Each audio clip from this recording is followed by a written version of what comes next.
Hey guys, and welcome to Petrol Ped. This is the Ferrari Purosangue. I think Ferrari's most misunderstood car, and I was guilty of misunderstanding it myself. However, I've just spent a week with this car, driving it in all kinds of conditions, and I get it now. I think that is a masterpiece of engineering and one of the best cars Ferrari's ever made.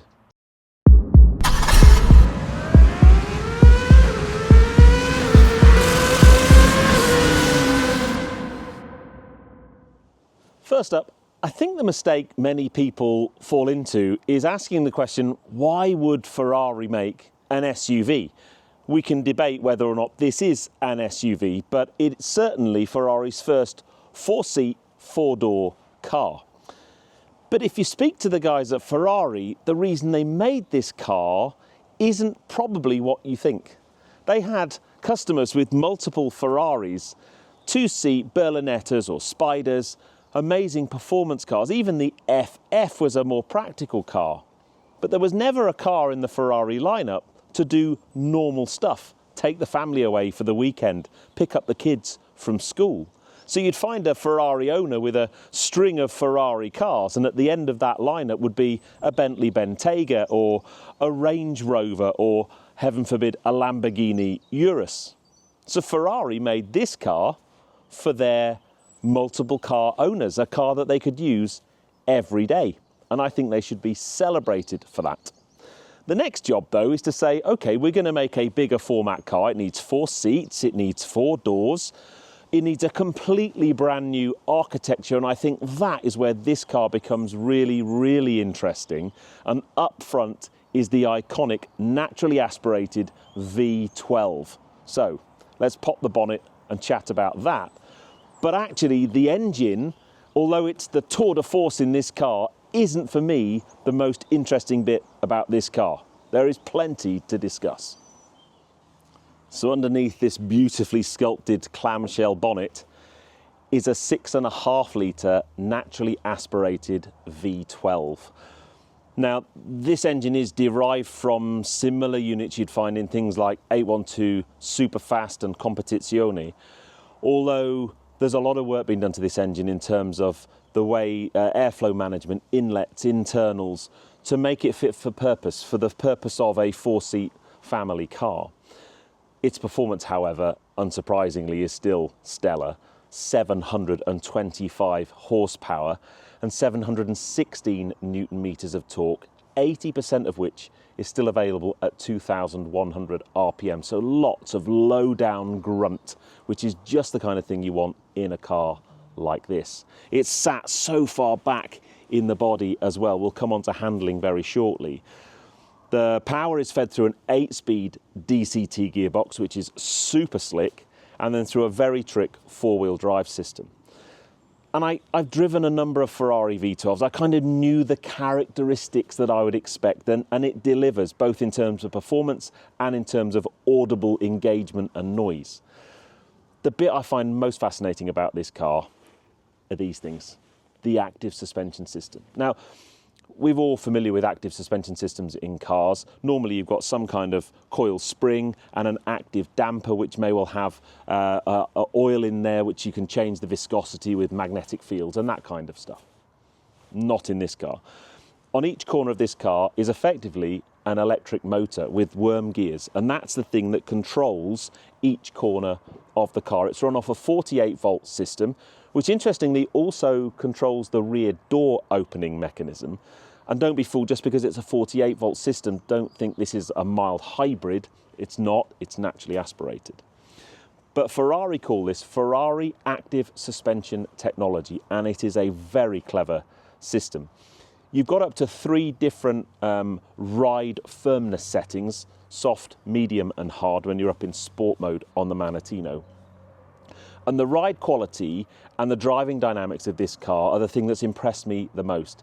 It in some way hides all of its mass and all of its size and delivers such a sharp dynamic drive, and it's very much down to this suspension system that was developed purely for the Purosangue. But a very, very clever suspension system indeed. I didn't expect that, and it's blown me away, to be fair. Now, before we talk about the styling, which I know could well be a bit Marmite, but what I am going to say is this is a car you really need to see in person. Pictures don't really do it justice for me, and I wasn't that sure about it until I've spent time with it. But the next thing I want to talk about is the architecture of the car to make it into a 4-seat, 4-door car.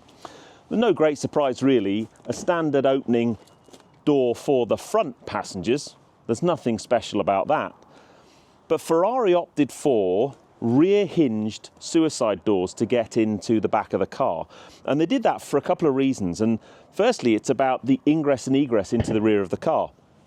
You've got this little winglet here to open because they're electronically assisted, and if you push that and then just pull it back towards you, the door will open for you. My only challenge with that is it's not that self-explanatory. So if someone's not got in the car before, you do actually have to tell them how to open the door. But then once you want to get in, then it's super easy to get into this car. All you do is slip in. The rear seats are like something you'd find in the front of a sports car. They're beautifully comfortable. I've got loads of legroom and loads of headroom, which is a real surprise. I thought this might be a little bit more like a kind of 2+2 in terms of rear passenger space, and it simply is not the case. I've got plenty of room in here. It's a beautiful place. It properly is a 4-adult passenger car. And then you just push the button and the door closes. Brilliant. Next up, I want to talk styling and aero. It's sharp and pointy and very non-SUV-like. But as soon as you start coming around the side, for me, it's at this point you start to see lots and lots of aero working. You've got the daytime running lights here, and either side of that is an air vent, and that's going to sculpt air into the bonnet and also through the wheel arch. And then down here as well, the beginnings of an air curtain with your main headlamp elements just there. Front end of the car, very stylish though, but it's when you come round the side that things start to get really interesting. So first up, you've almost got like a body on body. There's this big gap between the wheel arch itself and the bodywork, which takes a bit of getting used to. But the vents that come around these daytime running lights actually run into the bonnet and then come out here and then follow the side of the car down. And then this curtain here that comes just round here through there comes into the wheel well itself and then comes out that side. And again, that's to do a couple of things. The reduction of pressure build-up in the wheel arch, but also it helps with aerodynamics down the side of the car. Worth noting, by the way, that Ferrari UK have put this car on winter tyres. I'm glad to see it's on Michelin Alpine 5 tyres. But they are star marked or OEM marked for Ferrari, and that for me has helped this week a lot, because one of the things with any performance car, but particularly Ferrari, is when you get in it there's a warning light on the dash, and until the tyres are at the temperature you just need to be a little bit more careful. I'm going to talk about a spec and price in a little while, but this Ferrari badge on the side, when you feel it, it's beautifully, it's painted on, it's an airbrush. £10,000. Yeah, I'll let that one sink in, shall I? Now, to be fair, this is one of those cars that has presence from any angle you look at it, but from the rear, I think the big quad exhausts and this deck and the lights just give this car a very unique look. A couple of really interesting things. It doesn't have a rear wash wipe for the back window, but what Ferrari have done is they've actually designed the screen to be cleaned by Aero. So this little wing here, and then the way in which the airflow is managed increases the speed of the airflow over the rear wing to clear this rear window in rainy conditions. And that's quite cool. And then just in terms of boot space, it's pretty big in here, to be fair. I've got a nice little cargo net to put stuff on. There's enough space here for you to easily go away and take lots of luggage for a weekend. This parcel shelf can be removed. There's almost like a bulkhead between the boot space and the cabin space, because there's no bench seats at the back, they're effectively 2 sports seats. And you can remove that if you want to access the rear boot space, and the seats at the back lie flat, so you can get loads of stuff in here if you wanted it to. First things first, there is no smell-o-vision on YouTube, but if there was, this car just smells beautiful. It's just doused in leather everywhere. But there's also some really interesting materials in here as well. There's your fair share of carbon fibre, but there's a material that's just here, it's on the bottom of the doors, it's on the floor, and it's a recycled material. It's the first time that Ferrari have used it. And it looks really, really smart. And with these rubber mats, it actually makes this car feel quite usable, and you don't necessarily feel guilty getting in and out of it with muddy boots on. Driving position, very good. I want to talk more about the steering wheel and the infotainment system when we're out on the road. But first up, the passenger has this incredible screen in front of them. Now, this is something Ferrari have done for a while, but it's normally like a little thin strip with just some simple information. The passenger can pretty much control anything from there. It's quite an impressive system. If I just start the car, because, you know, why wouldn't you? First up, this central display here, and there's this little rotating switch that comes out when you push that. These are all haptics, and this is where I control things like my temperature for my air conditioning. I can do seat massage, all kinds of things in there. All I'd say is, aesthetically it looks great. From a functionality point of view, it's not the best. It's one of those things, I would set that and then while you're stationary, and then off you go driving. It's just, I'm not a fan at all.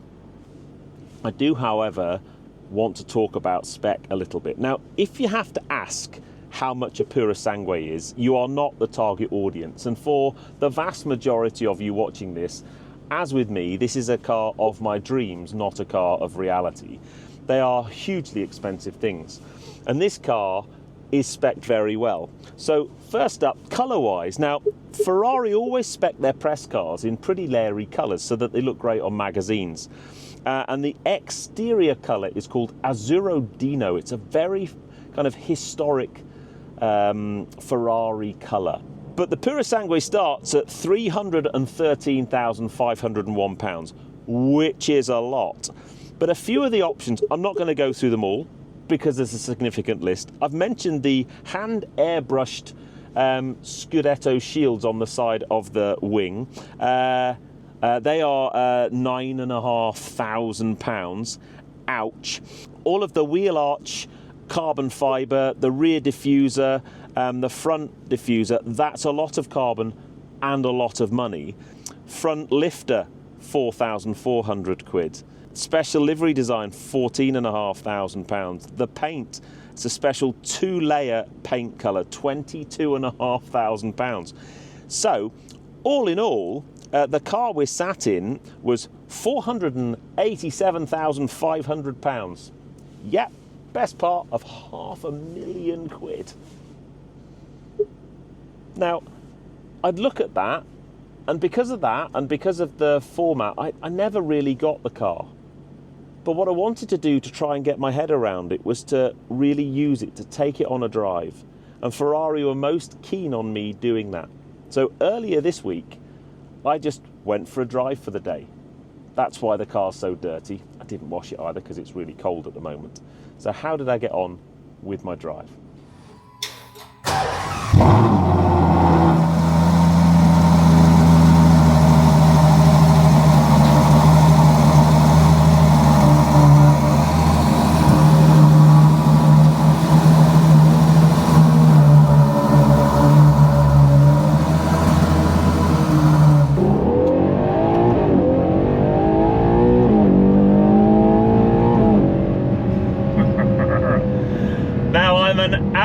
Into my full day of driving the Purosangue today. I'm on my way to 50 Supercars. Then I think I might head over to the Cheddar Gorge.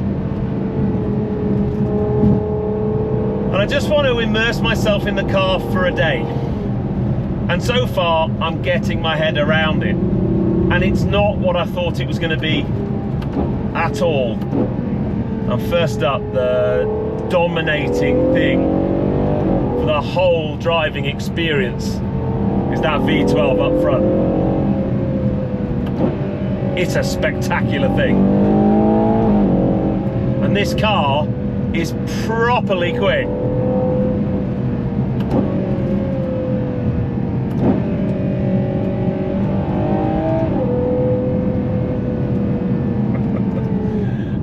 And you find yourself looking for any kind of open flowing road, because the second you push on, the second you go into the manual gear change, which I would recommend, it's the way in which you get the most engagement with the car. The auto change is fine and it's very slick and relaxing and all that kind of thing.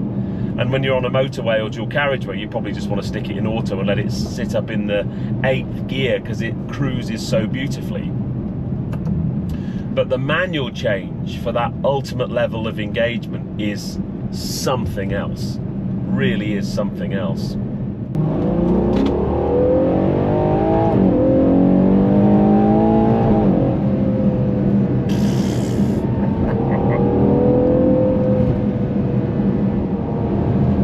I'm in the Sport Manettino setting, and I'm in the softest suspension mode. This car doesn't have the Ferrari bumpy road mode because it doesn't need it.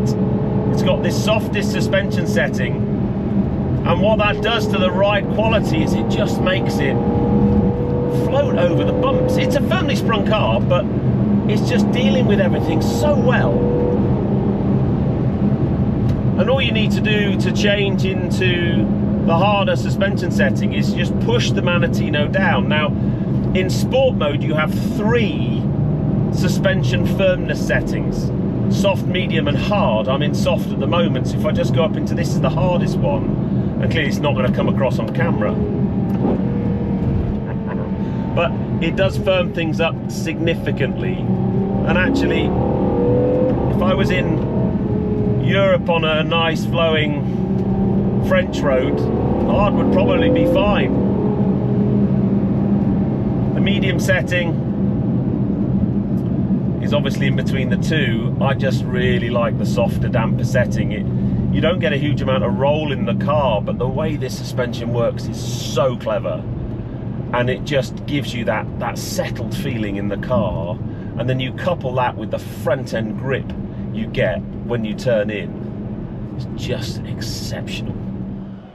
So I've arrived at 50's, parked the Purosangue up so that all of the customers can take a look, take pictures. We've got the media team from 50's here taking lots of pictures as well, and it's a real head turner. We've even had members of the local police who've stopped in for a coffee, and they've been looking at it and asking lots and lots of questions. And I think for me, that's one of the things about having a car like this and taking it out and about, is people just want to have a look at it and look inside it and sit in it, and it's great to be able to share that with everybody.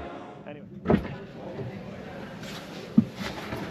Well, time to head home. I do have a coffee in a takeaway cup to take with me. Oh, it sounds so good, that car. Right then, next stop, we're going to the Cheddar Gorge.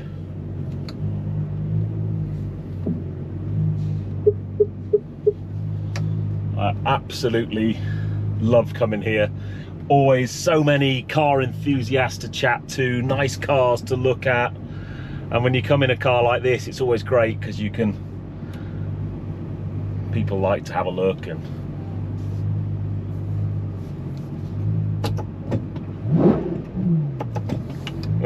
and you can do things like that. For me, today is really interesting because often when I get cars to review, I just drive them locally and get my head around them and then film them locally. And I don't really go on and explore. And I feel like I'm exploring today. I'm on roads I don't know, in a part of the country I don't know. Yes, I popped in to see my mates at 50's, and yes, I've been to the Cheddar Gorge before, but I just thought I'd draw a nice route on a map this morning and just have an explore. And I'm putting this car through all of the paces you want on lots of different types of roads. This is a particularly tight and twisty road.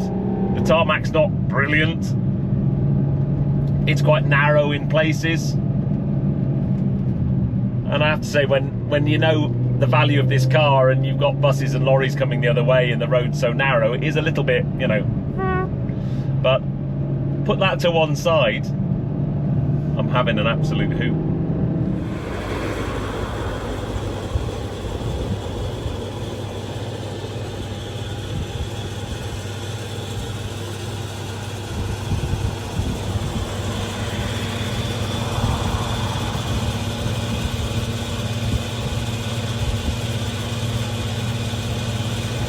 Ouch. This car has a very big fuel tank. Like, really big.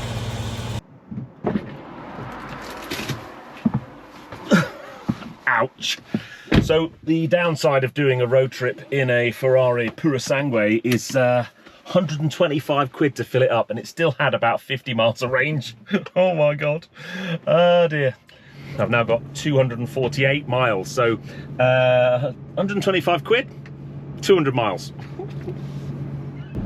So we've arrived at the world famous Cheddar Gorge. Now, I've been here a couple of times before, years ago in the early days of YouTube. I did a car launch here, but I also did a bike event called the Tour of Wessex, and that was a 3-day staged sportif, and on one of the days we came up the Cheddar Gorge.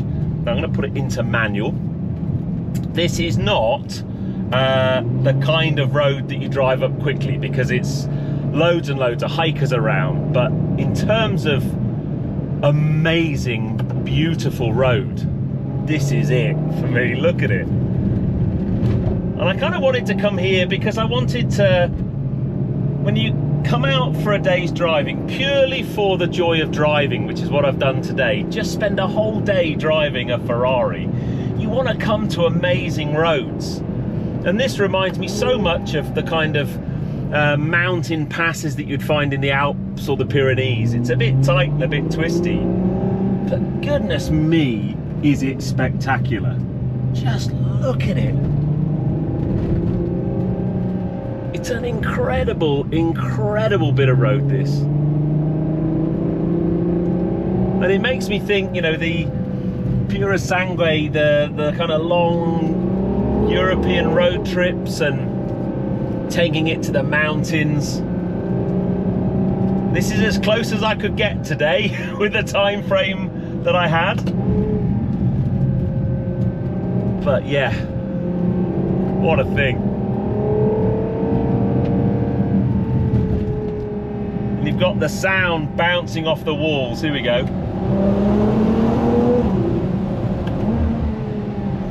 Sounds pretty good. Anyway.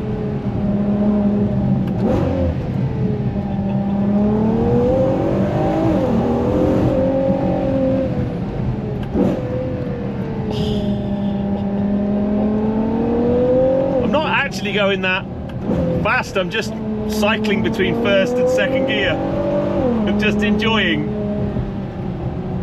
the next best into a tunnel run. Wow. Amazing. Absolutely amazing. Window up time. So I think next thing we're going to do is head over towards the New Forest. Now I have to say, I've been in this car now for, what's that, 4 hours, 4.5 hours. Absolutely fresh as a daisy. The one thing I would say though is, so I'm using Apple CarPlay and Waze navigation because Ferraris don't come with native navigation anymore. This car doesn't have sat-nav. If you want to use sat-nav, you need to pair your phone through either Android Auto or Apple CarPlay.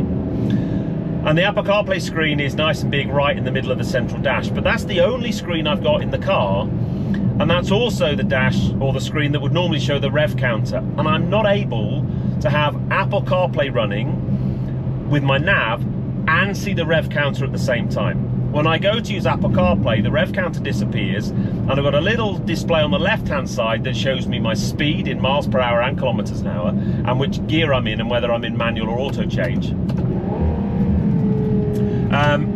And then the head-up display shows me my speed, and I've set all the ADAS systems. I've turned off lane departure assistance and audible speed warning, but I've kept the speed sign recognition on, so I've got a little display that shows me what my current speed limit zone is.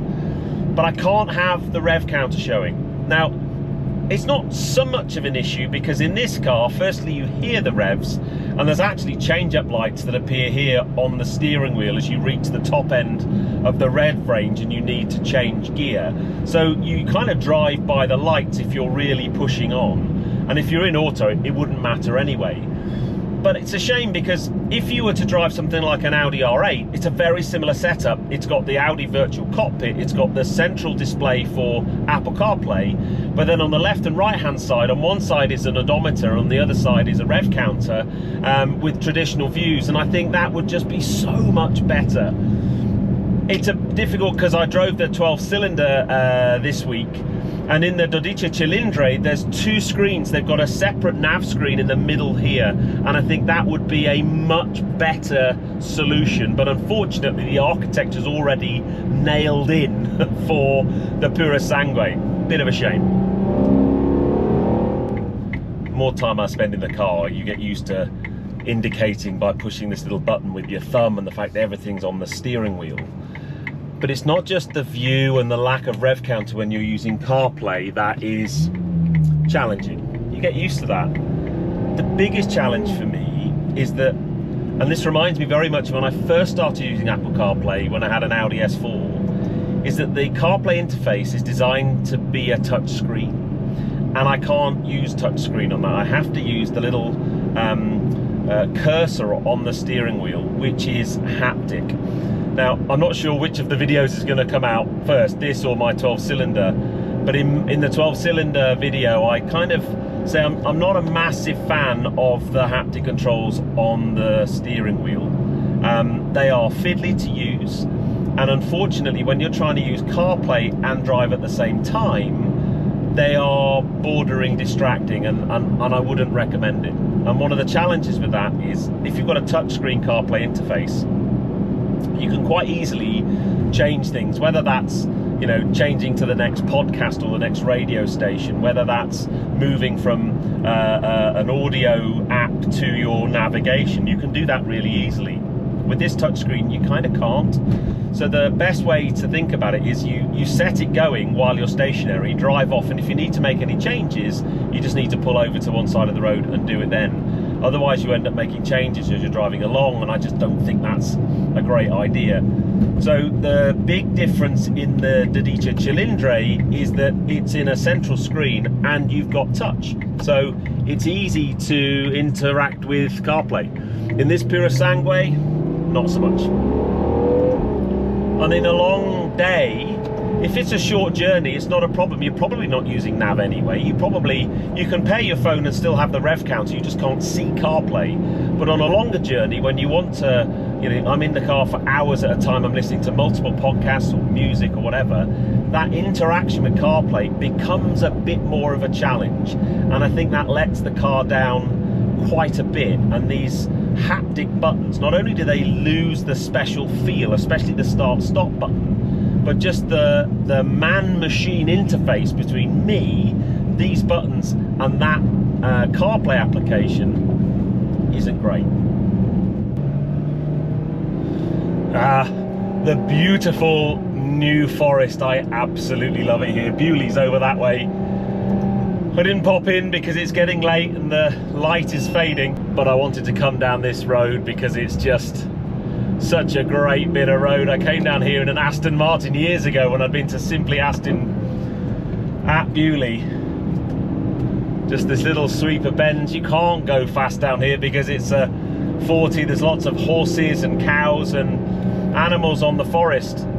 So really the New Forest is a rubbish place to come and review a car, really, because you can't open it up. But I wanted to bring it here because it's just so beautiful. and there was that link with the New Forest ponies and the prancing horse. I thought it would be quite a romantic place to bring it, and I'm glad I did. But we need to head home because it's going to be dark soon. Had such a lovely time. I left home this morning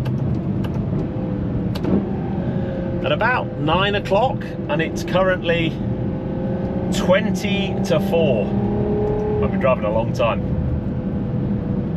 But what a day. So after a week with the Purosangue, my final thoughts. Firstly, I think it's very easy to misunderstand that car. You know, you can look at it and question why Ferrari made it in the first place, or you look at how much it costs. And that's very easy to then dismiss it and say it's not a great car. But if you spend time in it, and to be able to do that, I know is a real privilege. It's a car that impresses on many, many levels. Aesthetically, I think it looks great. They've done an amazing job of packaging a car that has so much practicality in a format that it's not an SUV. When you see this in the flesh, it's not as tall as an SUV. It just sits there and has this presence on the curb. It's a stunning thing to look at.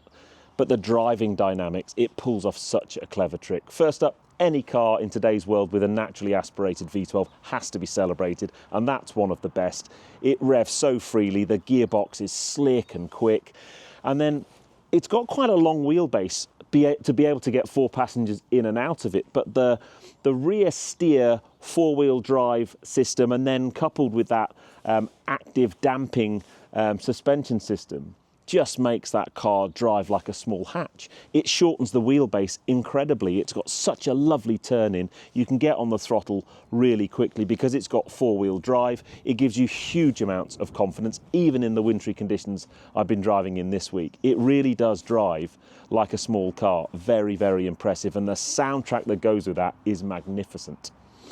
The main negative for me is it's let down by the infotainment system and that man-machine interface.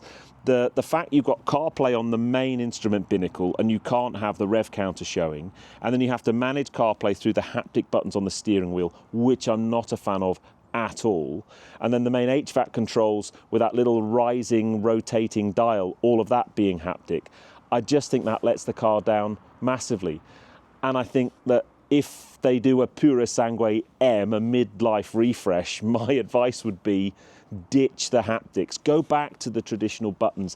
If they can somehow work a new second screen into the dash, like they've done in the Dice Cilindri, where you can put the Apple CarPlay and have a touchscreen interface, it would improve the car so much.